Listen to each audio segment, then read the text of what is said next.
Only in America. Only in America. Only in America. Only in America. Only in America. Only in America. Only in America.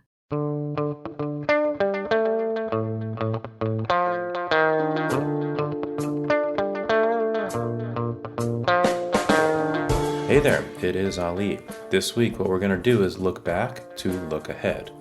In fact, let's go back 100 years to begin to learn how we got where we are today.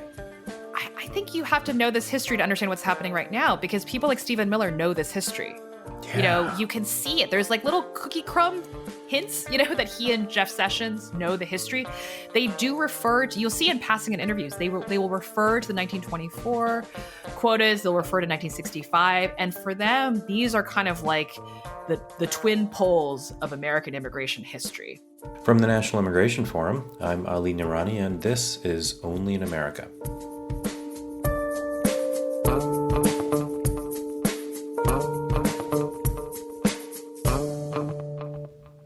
Welcome back. We are thrilled to bring you this new series, How Did We Get Here? Over the course of the next few episodes, we're going to look at how the past century of immigration in the U.S. informs its present and its future. Trust me, it's going to be pretty great. So, how did we get here? And what happened along the way? In the wake of World War I, the 1918 flu pandemic, and fast-changing demographics, the 1920s brought nationalism, global conflict, and simmering racial hostilities to Washington, D.C., all of which combined to pave the way for the Immigration Act of 1924, installing racial quotas for immigrants from Southern and Eastern Europe and halting arrivals from Asia. In the 40 years that followed, advocates in Congress and across the country fought for the future of immigration to the United States. Their fight is a testament to perseverance, commitment, and creativity. And these days, at a time when the current administration is closing America off from the world as fast and as aggressively as possible, it is the perseverance, the commitment, and the creativity of those before us that sheds light on what is needed moving forward.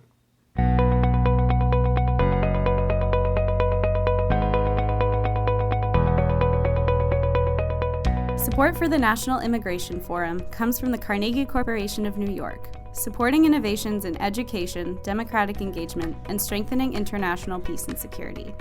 And from Humanity United. When humanity is united, we can bring a powerful force for human dignity. The word refugee is thrown around a lot, but who does it actually refer to? We want to tell you about a new podcast from Virginia Public Media called Resettled.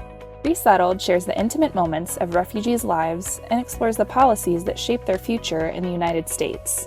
From navigating the healthcare system to budgeting for a family with no credit history, hear from resettled refugees not as victims or statistics, but from their experiences firsthand. Listen and subscribe to Resettled wherever you get your podcasts. Today, we're taking a look at what happened between the Roaring 20s and the 1960s. My guest this week is Jia Lynn Yang. Her day job is Deputy National Editor at the New York Times, but she's also the author of the recently released book, One Mighty and Irresistible Tide, The Epic Struggle Over American Immigration, 1924 to 1965. In her book, she provides a fascinating context about what led to immigration restrictionism 100 years ago, the fight to change those laws, and how that has affected where we are today.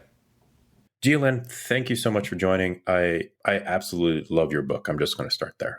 Thank you. First question, why did you write this amazing book? I wrote it because felt like I just didn't know a lot of the information. I don't know if I'm just confessing my ignorance up front, but I'm just going to go with it. I kind of stumbled on the existence of the law, which I may have been taught it in high school, honestly, but I'd certainly forgotten it. And when I stumbled on it at the LBJ Library and Museum, in fact, in Austin, Texas, I just began to ask questions about, well, is my family connected to this law? It seems like it's part of the civil rights movement in that time, but I'm a little bit hazy on the details. And then when I went looking for the information, I mean, there are certainly really brilliant academics who have looked at it, and they have written, a lot of brilliant books about immigration history, but I felt like there wasn't really a popular understanding. And on top of that, there didn't seem to be kind of a political history of where the law comes from. And so for me, like I've loved reading histories of the civil rights movement. I mean, my favorite works of nonfiction are the Taylor Branch trilogy of books on the civil rights movement. And I think when I was reading those books as the child of immigrants, I kind of wanted to understand American history, to piece together how my family fits into this broader narrative. You know, I don't think I realized how much I was hungering for that. But it was always hard to piece that together. You know, you're reading histories about Jim Crow, about things happening in Virginia, my home state. And it always felt a little bit challenging to locate, okay, where does my family fit in this? Because we came in the late 60s and in early 70s for school. These are, my family is fairly professional class. And I always felt like I was trying to yoke my family onto these other histories. And learning about this law, the 1965 Immigration and Nationality Act, felt to me like a way of actually yoking our family to something that felt more tangible and very personal, right? Like without this law, without the passage of it, my family would not be here. And my whole extended family is here. It's my parents. It's me being born in the early 80s in Northern Virginia. It's my cousins out in LA. It's my aunts and uncles. Like the whole extended family came here. And it felt like I didn't understand this law, why it was passed, to explain why my family is even here to begin with. And that history just felt both really necessary for our current conversation about immigrants, because we are living very much in the framework created in the 65 law. And then just for me, it was just felt like kind of cathartic to dig into a political history that felt very personal. And the connection to my family just felt very tangible in ways that other histories have been harder to connect to. What I've really enjoyed about this is that you don't look at the policies necessarily. You look at the people behind the policy. So let's go back to 1924. What's happening in the United States in the years running up to 1924 that leads to that law? I think here's where I kept throughout this project revisiting what I'd been taught in American history. I think much as any of us who sort of passed our formal education, we go digging. And the 20s, I mean, I don't know about you, but I was taught the 20s were a time of jazz and flappers and glittery dresses and the Charleston. And in fact, if you take even a more cursory dig into it, it's a really dark time in American history. I mean, it is fiercely isolationist. This is a backlash to America's involvement in World War I, which people felt was, I think, a little bit like the Iraq War in some ways. I don't know if that's a useful metaphor, but it was like we got involved and it's not really clear what we got out of this and why. So there was this kind of mass disillusionment with the idea of being engaged with other countries and other places' politics. So there's a real turning inward. And so there's a lot of racism. I mean, this is when the Tulsa massacre occurs. This is when the country is looking around at all these immigrants coming in. I mean, we have to understand historically, beginning in around 1880 up to the point of the early 20s, there is this massive wave of immigrants coming from Eastern and Southern Europe. So these are Italians, these are Russian Jews. They are transforming cities like New York overnight. And there is this sense in the country among a certain set of people, many of them very wealthy, very elite, very much kind of the WASP upper crust, that the country is changing too much. And there are these different people coming, and we're losing our kind of center as a white Anglo-Saxon Protestant nation. And so they get really into this notion of passing these laws. This is also a time of research on KKK, also all about enforcing a white America. And so they get behind these laws that codify white America explicitly, because before this, we essentially have open borders. There are, of course, limits like the Chinese Exclusion Act, which is a real law. I don't want to downplay it. But, by and large, we don't have visas. We barely have a passport system. You don't need papers, right? You just show up at the border. If you can make the journey physically, you're in. And so this is the beginning of what we know of now is this huge kind of legal machinery of immigration laws that we just sort of take for granted now. But in 21 and then in 24, this is codified. And we literally as a country rank ethnicities based on their desirability. And this is when we essentially cut off immigration from Eastern Europe, from Italy. We altogether cut off immigration from Asia. It's a moment where the country says in this full-throated way, to such an extent that even Hitler himself admires it, this is a white Anglo-Saxon Protestant nation, and we are going to keep it that way through our immigration laws. I got to say that paragraph, when you kind of tied it back to what he wrote, was just jarring. It's chilling. It tells you that we are, we talk about white nationalism. this is white nationalism. I mean, there's no, I think we in the media, even now, we get nervous about using those terms and like, is that hyperbolic? I mean, I don't know what else to call the 1920s quotas laws. They are explicitly white nationalist. So there's one event in that time period that I don't think you mentioned, but I was kind of curious if it came up in your research as you were kind of thinking this through. And this was the 1918 flu. And obviously we're going through something quite similar now. Did the impact of the flu in terms of, the country's understanding or perception of immigrants, did that come up at all in your research? It didn't really, but it came up a little bit insofar as I think this period of like 1918, 1919, 1920, I think it's worth looking back at that period generally because the flu is actually just yet another parallel to me because it's a time of just tremendous upheaval and social change, right? You've got this pandemic.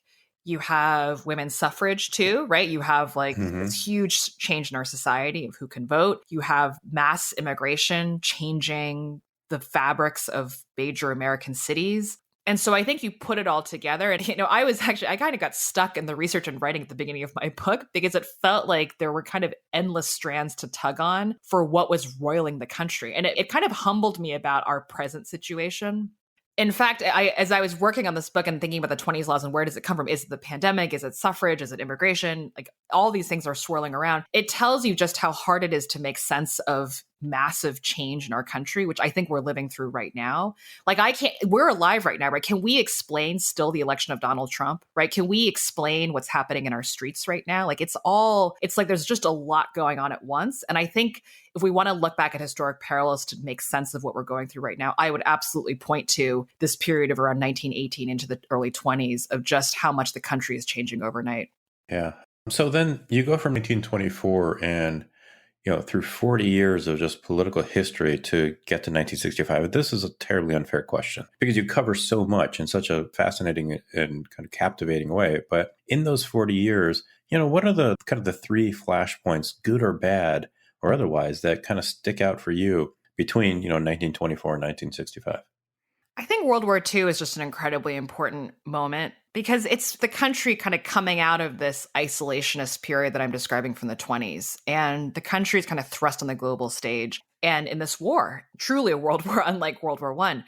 And what's striking to me in the immigration debate is it's a testing of the quotas, right? The country has passed these ethnic quotas. They've said, okay, we don't want people from these countries. We want people from these countries, and this is it. And what happens is that hits up against reality, which is that this is a world war that the US is fighting ostensibly for these deep values of freedom and democracy. And yet the quotas prevent us from admitting refugees. People during the Holocaust are trying to get out and they can't because of the quotas. After the war, and there are all these Holocaust survivors, there are all these displaced people, the US cannot admit people because of the quotas. And so this is kind of the beginning of a real rethinking of, wait, these quotas don't make sense for our current reality. And that really propels through 40 years of people questioning the quotas and saying, if we're going to be in the global stage, if we're going to fight the Cold War and claim that we have this great democracy, these quotas seem, and they're racist, they're discriminatory, and we can't defend them. I'd also say that this is also happening in a moment where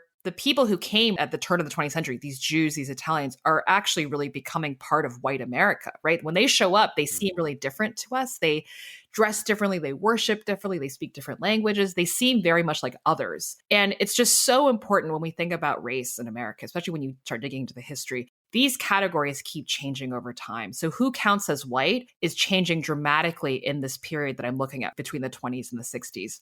Suddenly, these Jews and Italians who came before, they seem like they're part of mainstream white American culture. And so for them, this fight to change the laws, these quotas, it's not literally just about, oh, I want my aunt or uncle to come in from Europe. They fled the Holocaust. I want them here. It's also about who counts as American. And so through the 50s, this is about belonging. This is about who counts and who doesn't. And there's a sense among American Jews, especially, that these laws have to change because we are rightfully part of American society. And these laws say that we're not. Even as just a symbol of who belongs, we've got to overturn these laws. So I'd say that you've got World War II, you've got the 50s and the Cold War, and then you also have, these laws are, immigration reform, as we know now, is extraordinarily hard to pass. Like we are getting at the heart of who counts as American. These are not easy questions to settle. And so the other flashpoint I would point to is literally JFK's death. His assassination, LBJ really harnesses that political moment and the tragedy of it to pass all kinds of ambitious laws, including, of course, these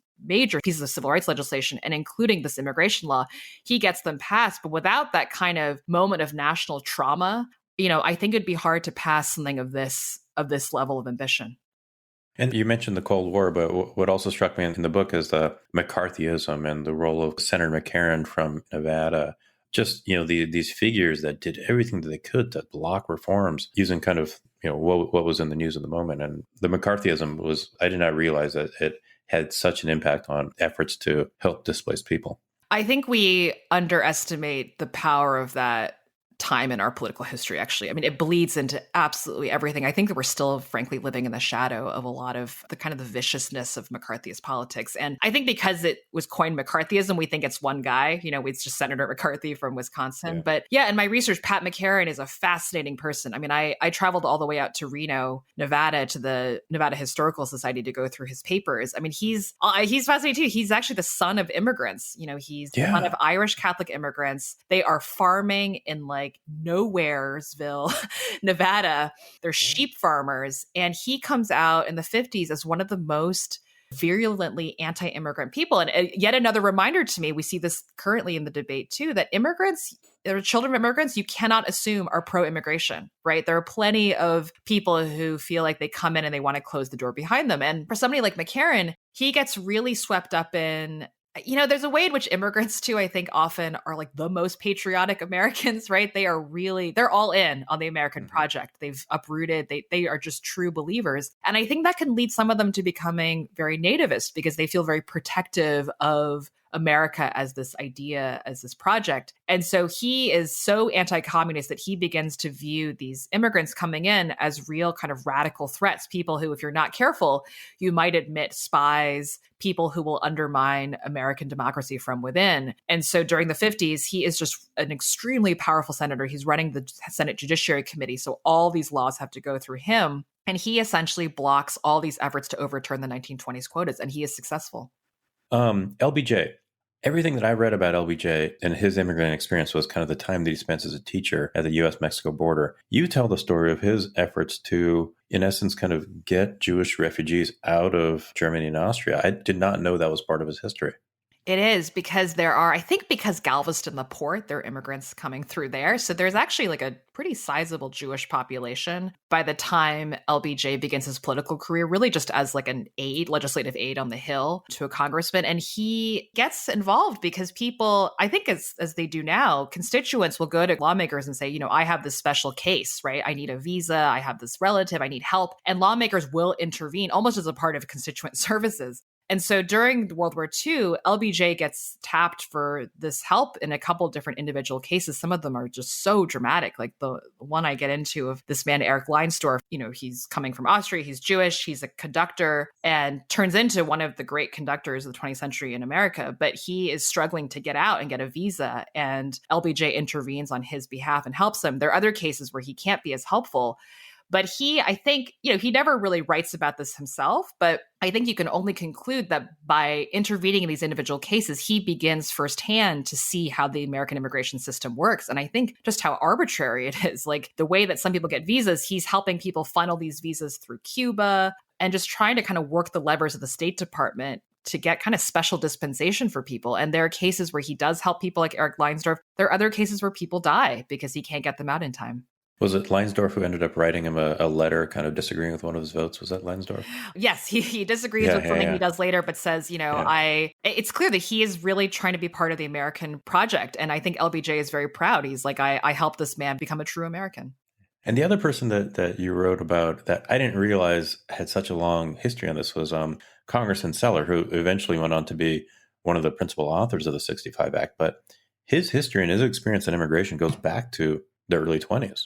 What's amazing about him is that he is there for the whole thing. I mean, he joins Congress in the 20s. So he sees the whole arc of it. And not only sees it, he is an active participant. So in the moment when it's being passed, you can look in the congressional record, he is furious about it because he himself is the grandson of German Jewish immigrants. He's from Brooklyn. All of his constituents are European immigrants. And he sees this law, rightfully as a total affront to the idea of America as, a place for the huddled masses, for the people coming from Europe. So he fights for 40 years. And it's pretty extraordinary. I mean, if you look at this history, it's a history of losing over and over and over again. I mean, I came to believe that it really took like 3 miracles put together for the quotas to be abolished. That is how hard it was to end them. And Manny Seller is very much front and center in that fight. And if not for his continued persistence and refusal to give up on abolishing them, we never would have gotten to the 1965 law.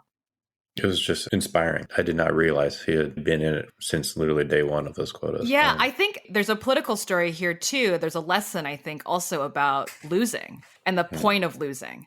Because, you could sort of say like, well, if it took 40 years, like maybe there was just a burst of good luck at the end and that's how it happened. But you can't read the history without, I think, coming to the conclusion that if these people hadn't been willing to lose for 40 years, it wouldn't have happened, right? So you've got Truman, you've got Manny Seller, you have Herbert Lehman, a senator from New York, whose family is of Lehman Brothers fame. You've got all these people willing to lose, people who don't even live to see the 65 law passed. But by keeping the issue alive, and building over time and trying, the losing, I would argue, is what produces the victory at the end.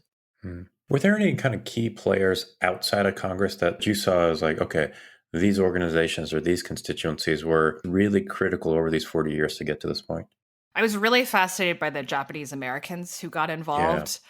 Really complicated figures. I mean, they come out of, there's a group called the Japanese American Citizens League, and they kind of appoint themselves in a way as the representatives of Japanese Americans during the World War II, during the horrific internment camps. And this is very controversial because they are very much kind of pro-assimilation. They're all about proving to white America that they fit in, that they're loyal Americans, that they shouldn't be questioned. And so they volunteer to fight in World War II.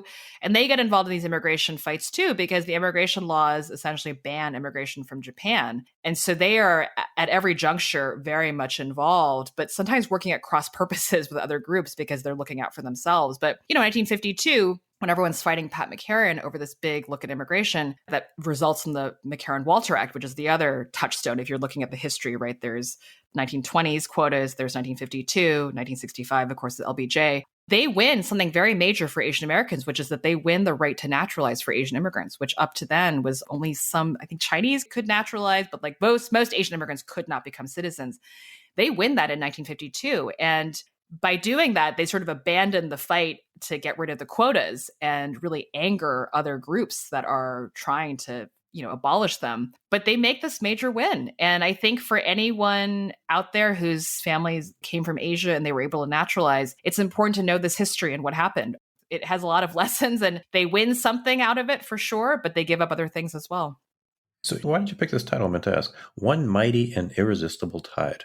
It's a quote from the speech that LBJ gives when he signs the law at the foot of the Statue of Liberty, which is such a fascinating speech because in classic LBJ fashion, he's trumpeting the significance of it, but he's also downplaying it too, which tells you just how little they anticipated what the law would do. He says things like, this is not a revolutionary bill. It's not going to change millions of lives.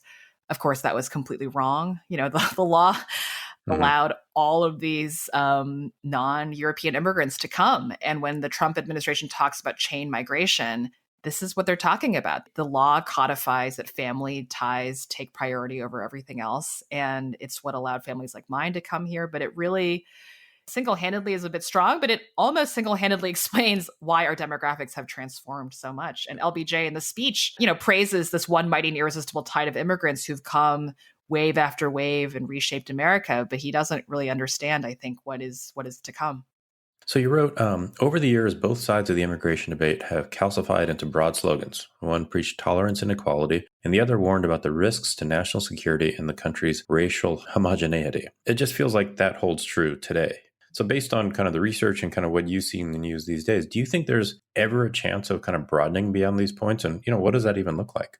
I think it's gotten really hard because the more President Trump goes in on immigration, I was struck, there is a Gallup poll that just came out that said now there are more, this is stunning, for the first time since they've asked the question, which has been decades, more than 50 years now, there are more Americans who support having more immigrants here than say they want fewer immigrants, which is stunning because the history of this is that Americans don't want more immigrants. Like, this is not a thing that people are out of the streets asking for, but I suspect it's really a reaction to Trump's nativist politics.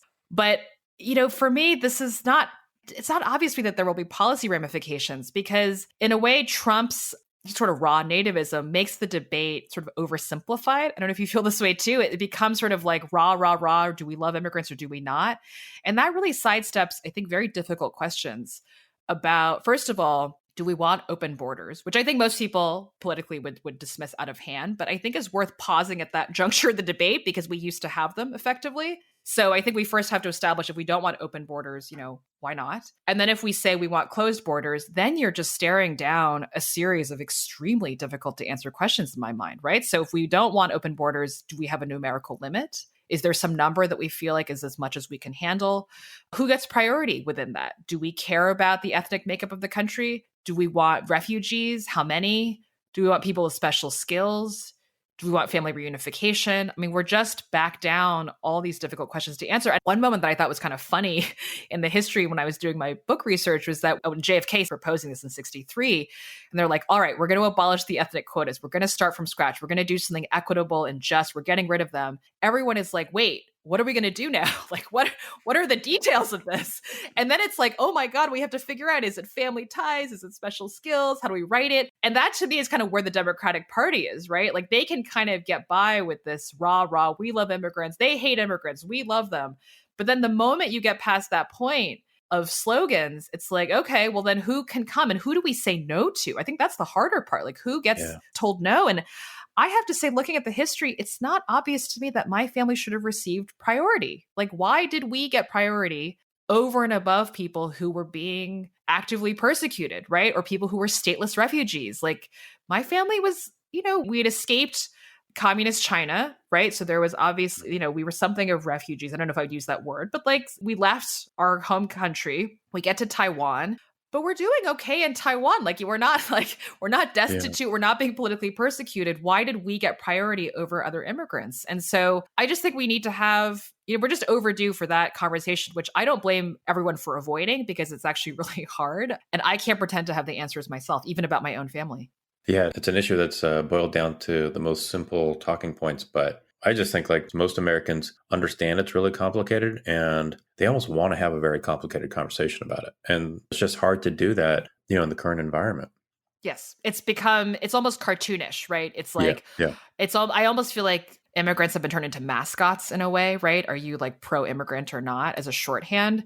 But it really, I think that just elides the degree to which we have millions of people who are undocumented and really living in the shadows. And not a lot of interest, I feel like, to deal with that fact and to deal with the exploitation of them. And what are we going to do with them? It's easy to sort of be rah-rah immigrants. It's harder to think about what are we going to do with these people living in our midst, people who are in our economy. And there just doesn't appear to be the political will, unfortunately, I think, to confront these problems.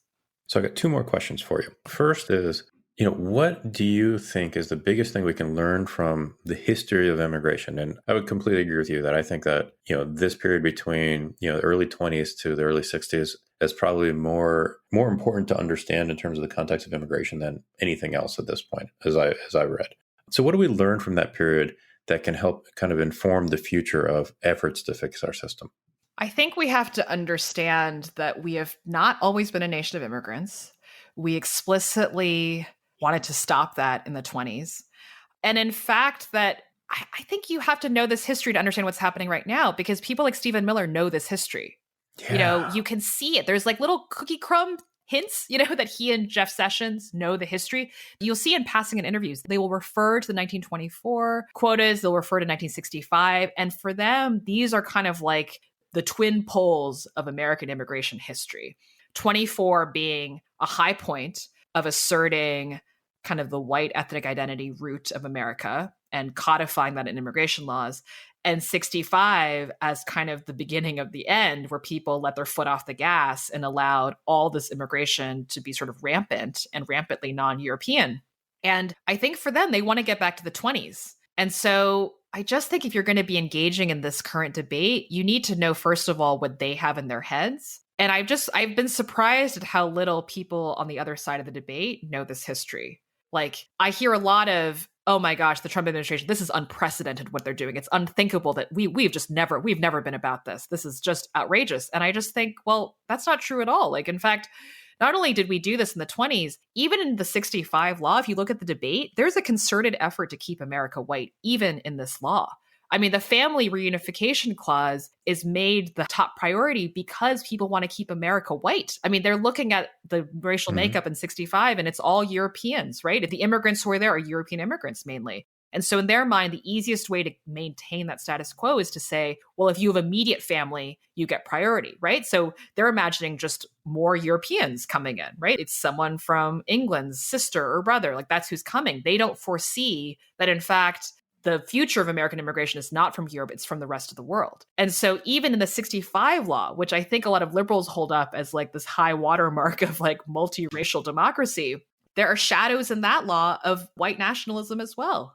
And so I think there's just a lot of unfinished business here. You know, the 65 law does try to codify racial equality in our immigration laws. There's no question. And I think someone like Manny Seller, even if he didn't know that there would be all these Asian Americans here in the future, you know, he was pro racial equality in our immigration laws. But this question of the demographic consequences, the way that the people who wrote the law did not know that that would happen, it tells me that anyone who wants a multiracial, pluralist democracy, the way we have it now, almost that we stumbled into, right, of people from around the world, if you want that in this country, you're going to have to argue for it.